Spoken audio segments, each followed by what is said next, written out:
Small communities are the wind beneath the wings of this country. Without small town America, America cannot exist, cannot function. And we must first invest in those communities that have lost the small farms, that have lost the jobs. We must invest in small college, community college, and smaller college systems who train the people who are primarily from the neighborhood in which they exist, and send those young people back into the communities to be the leaders of tomorrow. I'm optimistic about the challenge. I'm excited about the possibility. And I'm mostly proud to be an American. Thank you very much.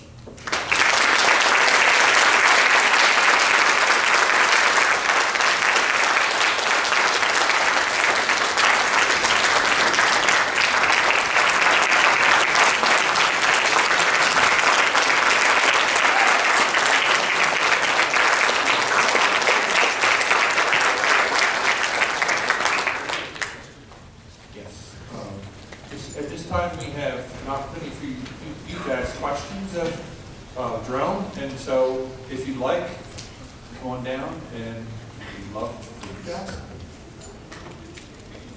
Questions? Yes, yes, ma'am. I read an article yesterday, was it from the New York Times?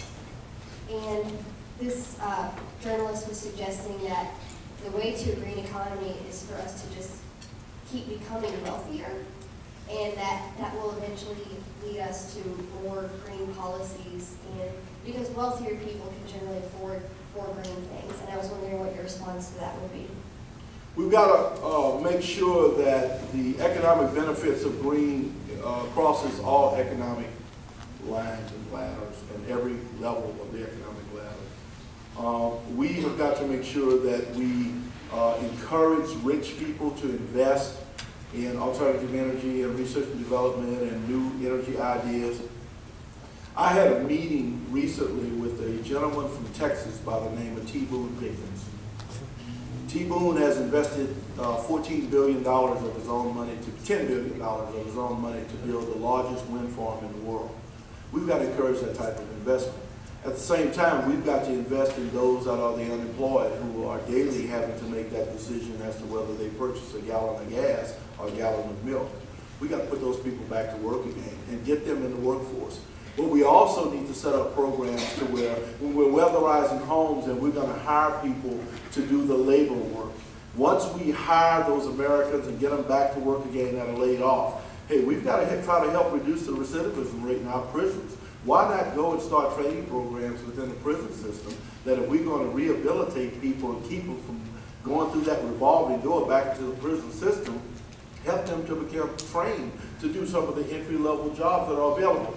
There will be plenty of jobs to go around. When you talk about 5 million jobs, we don't have 5 million people trained to do the jobs. So we've got to invest in training programs on all levels, but also encourage those that have the means to invest in alternative energy projects. Several weeks ago, there was a seminar held at the White House. President Obama and Vice President Biden invited people in who had new inventions on the alternative energy. They were inventors. And they came in with some of the most extraordinary inventions that you could ever imagine. I'm helping to work on a project right now in the Gulf of Mexico. There are about 1,000 abandoned oil platforms in the Gulf. Right now, whenever a company finishes their drilling, there's no law that says they have to go and remove the platform. So there are thousands of abandoned platforms sitting there. Why don't we go and put wind turbines on each platform? You've got hurricanes blowing across the Gulf, that's energy.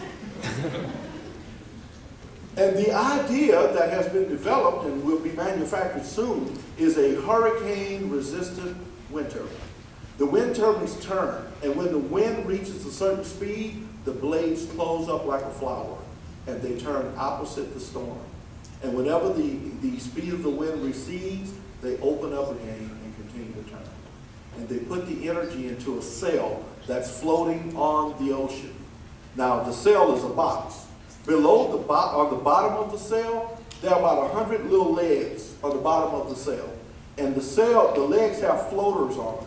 And as the ocean waves go up and down, the legs on the bottom of the sail go up and down. And guess what? They generate electricity by the movement of those legs. So you're now creating potential electricity sources. Well, we've got to first work on a smart grid system, because once we develop the electricity, what are you going to do with it? We got to figure out a way to get it onshore and into the grid system. Now, we don't have a smart grid system yet. The administration is putting out hundreds of millions of dollars to create a smart grid system. What is a smart grid system? If your lights go off at your home, you know they're off, right? Lights go off. Weather gets bad, lights go off.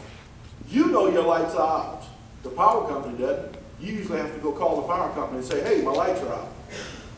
A smart grid system would allow the power companies to know when there is a cut in service at any resident anywhere within a county and act accordingly immediately. The other thing is that on the back of your house, a smart grid system means that that meter, that once a month someone comes and they have to have some technical knowledge to read all those numbers and determine how much electricity you've used, a smart system would have a meter that you could walk out and see how much electricity you're using this month and adjust accordingly. That's a smart grid system. And we have to develop a system that is a universal system, that if you are creating a wind farm, that you can put electricity into that system, and once you have satisfied the energy need, you can sell that electricity back to the power company, whether it be offshore, onshore, on reservations, whether it be wind energy, photovoltaic, doesn't matter. And the government is now working on investing in a smart grid system. That is going to create jobs, jobs, jobs, jobs, jobs for people at all levels. And that's something to be excited about. Thank you for your